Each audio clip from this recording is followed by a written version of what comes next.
Hey everyone, today we're going to discuss about comparing the sample mean and population mean when the sample size is large. So in our previous lesson, we've learned how to test the null hypothesis. Now this time we're going to have a specific statistical test so that we can compare the sample mean and population mean.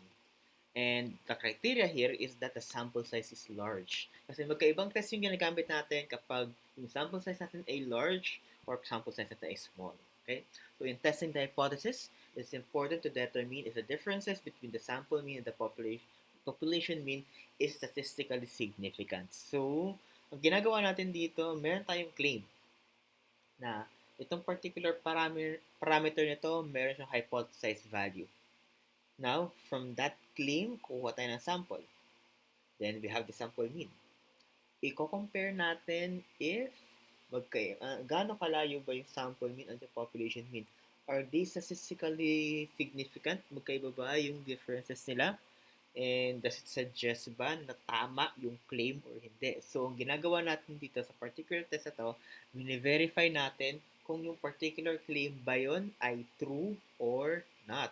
Remember, ang null hypothesis natin dapat yung parameter at yung hypothesis value ay equal. It's more likely to happen na equal sila kaysa sa hindi. So, the z-test of one sample mean can be used to determine for any statistical significant differences between the sample mean and the population mean. So, ito yung isang statistical test natin, z-test of one sample mean. Either one of the two conditions must be fulfilled. Isa lang sa kanila. First, the population standard deviation is known, or the standard deviation can be unknown, but the sample size is n is greater than or equal to 30. Ang pinakamabilis na way para malaman natin na ito yung gagamitin natin is by looking at the sample size. Kung alam mo na yung population standard deviation, pwedeng diretso na kagad, z-test kagad. Pero kung hindi naman, dapat n is greater than or equal to 30. Dito sa first condition kasi, regardless kung ano yung sample size mo eh. Dito, kapag hindi mo alam yung population standard deviation, we can, basta n is greater than or equal to 30, okay na. Because of the central limit theorem. Now, how do we determine the test value of the z-test of one sample mean? May formula tayo. Z is equal to sample mean, the quantity of sample mean minus the population mean times the square root of the sample size excuse me, all over population standard deviation. Pag unknown, you can substitute the sample standard deviation as the population standard deviation kasi the sampling distribution naman is normally distributed according to the central limit theorem. Now, the critical values of Z, how do we determine the critical values? May table tayo. So, it all boils down kung one-tailed ba yung test mo or two-tailed. Pag one-tailed, it could be positive negative 2.33 if the level significance is 0.01 or 1.65 if the level significance is 0.05. Yun din kay two-tailed. 2.58 kapag 0.01 yung level of significance at 1.98 kapag 0.05 yung level of significance. I would suggest i-memorize nyo na to kasi ito na yung computing values. Ang aalamin mo lang naman anong klaseng test at ano yung level of significance. Ganun. So let's have an example so that we would know the step-by-step process on how we test this hypothesis. Remember yung last time na lesson natin, di ba may 5 steps tayo? Gagamitin na natin yan. Okay?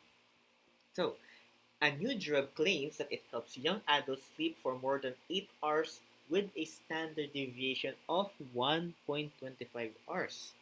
50 test subjects were given this drug and the average sleeping time of the subjects is 7.4 hours. Test the hypothesis at 0.05 level of significance. Let's begin first by stating the null and alternative hypothesis. Ano ba muna yung parameter natin dito? Ang parameter natin yung sleep ng adults, yung number of hours ng sleep ng young adults. So, the new drug will help young adults sleep for 8 hours. Equal yung parameter ng number of hours ng sleep dun sa hypothesized value na 8 hours. And yung next naman natin, the alternative hypothesis the new drug will help young adults sleep for more than 8 hours. Bakit more than? Kasi yun yung claim. Yun yung claim. More than 8 hours nakakatulong yung young adults kapag gumamit ng drug na to. Okay? So, the population mean is greater than 8. So, step 2. Identify the appropriate test to be used, the type of test, and the critical value at the specified level of significance. So, ano yung test na gagamitin natin? We will use the z-test of one sample mean. Bakit? Check lang natin yung sample size. N is 50. Pag 30 pataas yung sample size natin, we will use the z-test of one sample mean. Okay? The alternative hypothesis uses the phrase more than. Ito, greater than, more than. So, this is a one-tailed test. Two-tailed test na ginagamit kapag not equal kasi. Okay? Pero pag greater than, less than na ginagamit, one-tailed test. The level of significance is alpha equals 0.05. Okay? So, check natin ano yung critical value. Remember, ang kailangan mo, dalawa lang. One-tailed test siya, tsaka yung 0.05. So, check natin. One-tailed, 0.05. This points out to positive, negative 1.0, 1.65 rather. Yan. So, the critical value is 1.65. And we will use the positive value. Bakit positive value? Kasi more than. Yung direction niya papunta sa, yung direction ng greater than, papunta sa kanan. Positive. Kapag less than yan, we will use the negative value instead. Okay? Step 3. Determine the test value. How do we do that? We use this formula. Yung nabanggit kanina, Z equals quantity sample mean minus population mean times the square root of the sample size all over the population standard deviation. So, balikan natin yung values natin. So, split lang natin ito saglit, ha?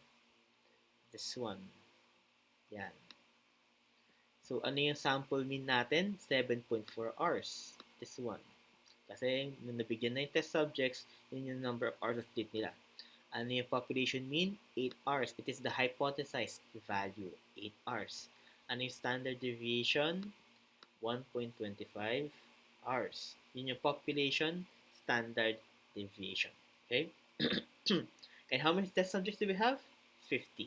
That's why n equals 50. So let's compute. Using the formula, substitute the values. Sample mean is 7.4, population mean is 8, sample size 50, population standard deviation 1.25. Using our calculator, let's compute. It's equal to negative 3.39. So the test statistic is z equals negative 3.39. So gagamitin natin itong value na to in interpreting or making a decision whether to reject the null hypothesis or not. So kailangan natin to and the critical value. That's the critical value, 1.65. 1.65, it's right here. Ito yung normal curve pala, by the way. 1.65, we plot it on the normal curve. So, to the right ang rejection region kasi greater than. Then, where is the test statistic? Negative 3.39, right here. As we can see, it's way too far from the rejection region. Take note na nga, walang rejection region dito sa left. Bakit? Kasi one-tailed siya. Isang direction lang. Pa-more than lang. Okay? So, napunta siya rito. Hindi siya rejected. Because the rejection region is right here. So, the test statistic z equals negative 3.39 does not lie on the rejection region. Thus, we failed to reject the null hypothesis. So, hindi natin siya i-reject. But we are not saying that the null hypothesis is true. It's just that we don't have evidence that it is false. So, let's make a conclusion. So, balikan natin yung hypothesis natin. We failed to reject the null hypothesis, diba? So, state natin yung null hypothesis natin. Ito yung null hypothesis, ha? The new drug will help young adults sleep for 8 hours. Yun yung statement natin right now. Remember yung claim natin? Ano yung claim? Yung claim ng company, it helps young adults sleep for more than 8 hours. So the company's claim that the drugs help young adults sleep for more than 8 hours is incorrect. Kasi hanggang 8 hours lang according to our hypothesis. So that's how we verify if a claim is correct or not. So check natin null hypothesis, mare-reject ba natin siya o we're going to fail to reject it. Then we counter check it with the claim if it's consistent. Kapag hindi, it's incorrect. In this case, ang claim niya more than 8 hours eh. Pero nang 8 hours lang sabi ng hypothesis. That's why the claim is incorrect. Clear ba yan? So, yun. That's how we verify. There are several examples pa dito. I suggest you try answering them. Try testing them. Kasi ang mahirap kasi dito, yung steps. Kasi marami siyang steps. 5 steps yan.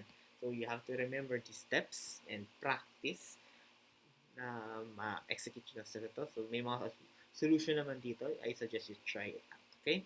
So, in comparing a sample mean to its population mean with the z-test of one sample mean, may dash yan. This is done to verify if the hypothesized population mean is false or not.